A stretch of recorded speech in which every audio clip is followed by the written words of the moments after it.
All right, we're going to look at our last form of a line. And we're going to spend this lesson and the next lesson kind of taking a look at it.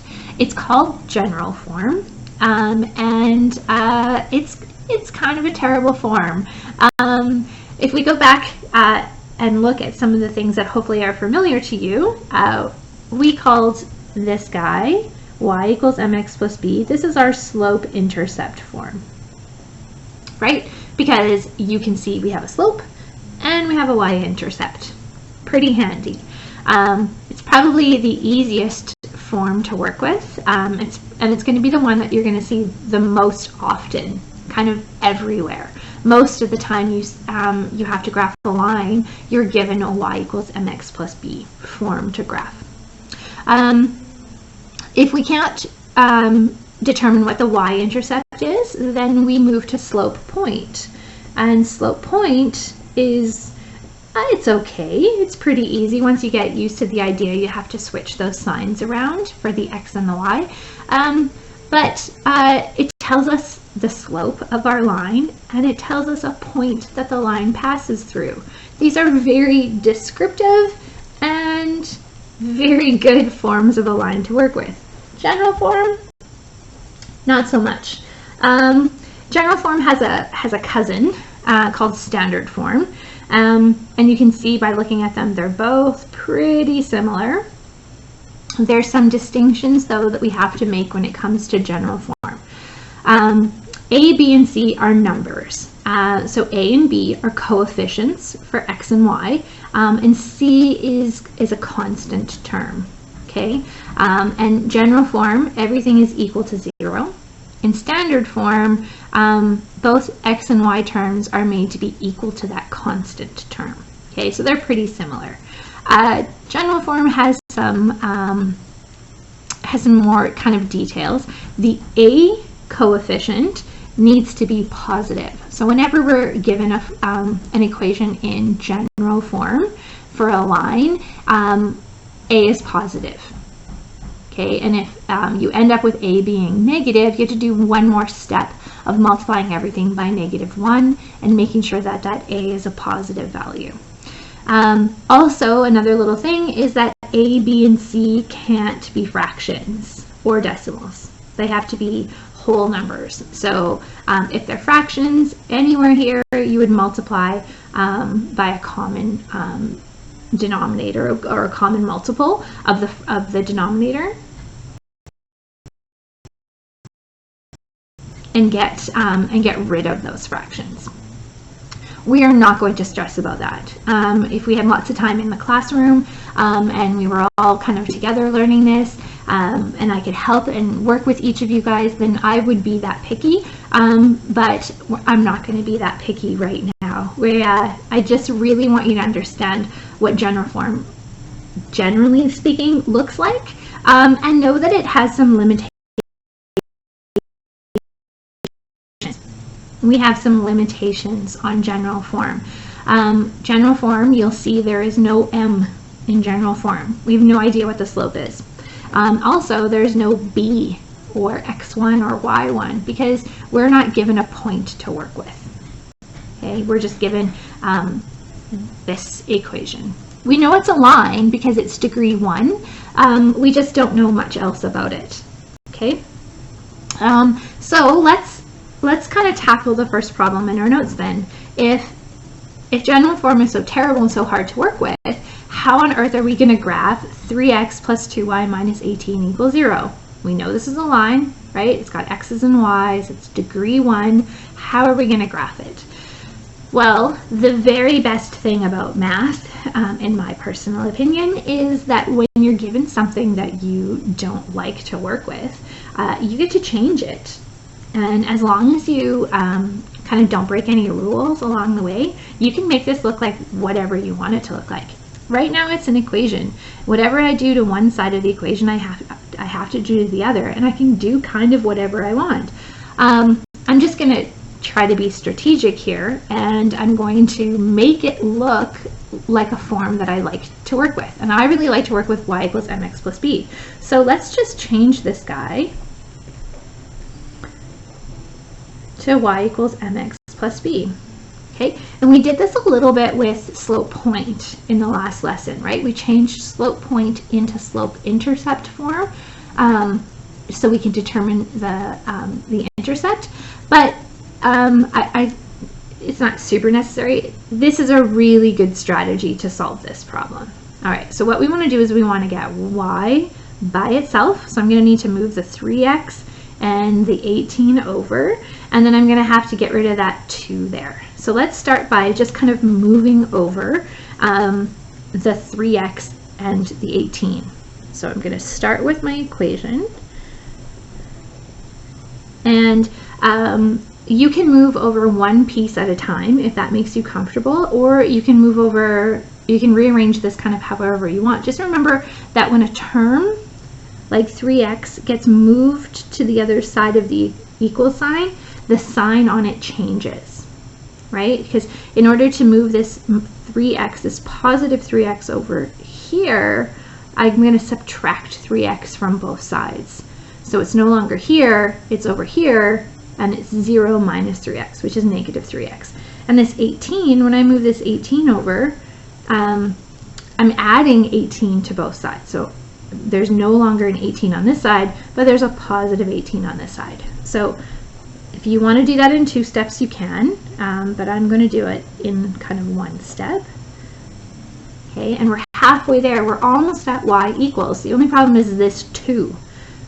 Okay, so if I'm going to get rid of that 2, remember I have to divide every term by 2. Okay, I can add or subtract just kind of once to both sides of the equation, but whenever I multiply or divide, I have to multiply and divide every term by that number. So I have to multiply each of these guys by 2. So 2 divided by 2 leaves me with 1y here. I'm left with a fraction here, but that's okay because it's actually a lot easier when my slope is a fraction. And then 18 over 2 is 9. Okay, and then that's all I have to graph. So it's in y equals mx plus b form. If I have to think about my scale here, I actually don't have enough room on this, this grid to count up by 1s on the y-axis, so I'm going to count up by 2s. And you know what, just to be consistent, I'm going to count by 2s on the x-axis. Okay, and that's going to help me fit this guy in. All right, so my y-intercept is 9, so 2, 4, 6, 8. 2, 4, 6, 8, 9. There's my y-intercept.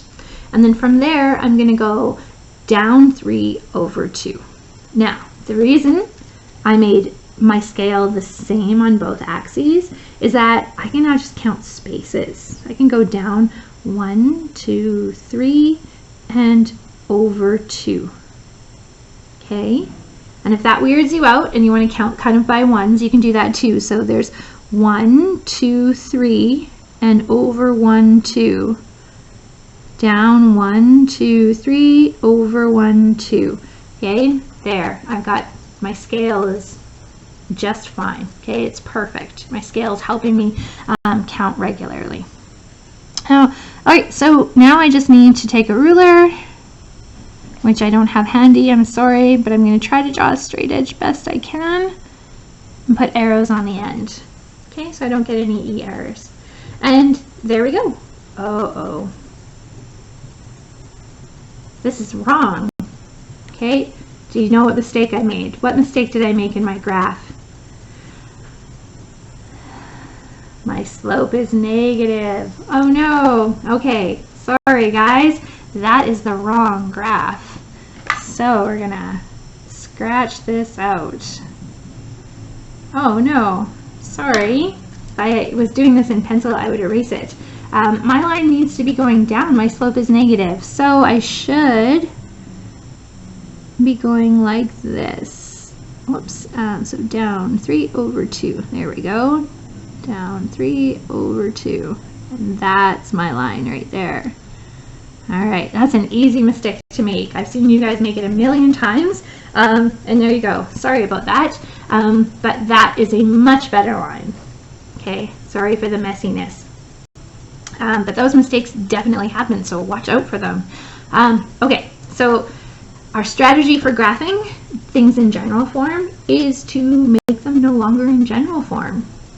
Okay, so we're going to do the same kind of algebra down here, except we're going to take things that are in slope intercept form or slope point form and turn them into general form. So we want to make them look like ax plus by plus c equals 0. Okay, how do we do that? Well, we got to move everything over to one side of the equation, so we get an equals 0 on the left.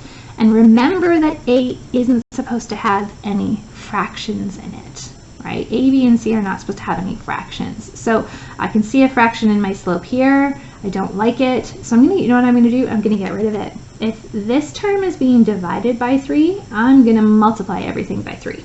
Okay, so this becomes 3y equals negative 2x plus 12. And be really careful, because a lot of people kind of, they multiply this numerator by 3 also. 2/3 times 3 is 2.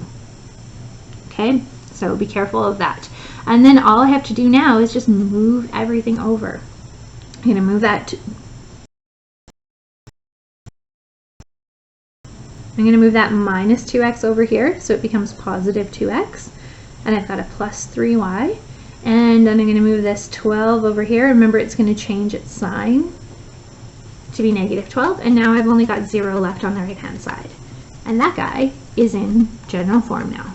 Okay, my a value is positive and no fractions anywhere. Now, what if I start with slope point? Well, we want to get rid of any brackets first. Okay, just like we did in our in the last lesson where we worked with slope points. So let's start by multiplying out and distributing that 3/5. So y minus 1 equals 3/5 x plus 6/5, because 3/5 times 2 equals 6/5. Okay, now you've got a choice to make here. What you can do is you can move this 1 over first and then get rid of the 5, or you can get rid of the divide by 5 first. I'll let you decide how you want to do that.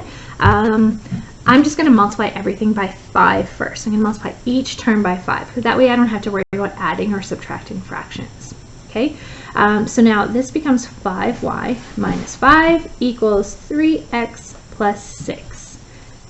Okay, and so notice what happened here when we multiplied 3/5 x by 5 and when we multiplied 6/5 by 5, right? We were just left with that 3x.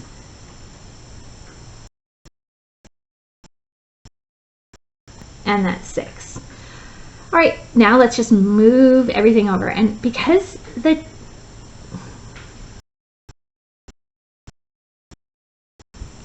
coefficient that's with the x is positive, I'm going to actually move everything over to this side of the equation. Like, I'm going to move everything over onto this right-hand side. And then I'm going to be left with 0 on this side. And that's okay. That's exactly the same thing. Okay, so I'm going to move this 5x over. So I've got my 3x minus 5x. And I'm going to add 5 to both sides. I'm going to move this 5 over here. That's a plus 11 equals 0 left on that side. And that might look a little bit funny. It doesn't look like general form, but that's okay. We can switch these guys around, right? We can go from this step to this step, no problem. That should make sense. We do it all the time, right? 3 plus 2 equals 5, or 5 equals 3 plus 2. Same, right? We're comfortable moving back and forth like that. Okay, so I hope that made sense. I know that my laptop froze a couple times during this video, and there's going to be some weird little sketchy bits. And I totally mucked up the graph up here, so not our best lesson ever, but maybe not so bad for a Wednesday afternoon. Okay, try to make sense of it. Send me lots of questions if you need to. Take care, guys.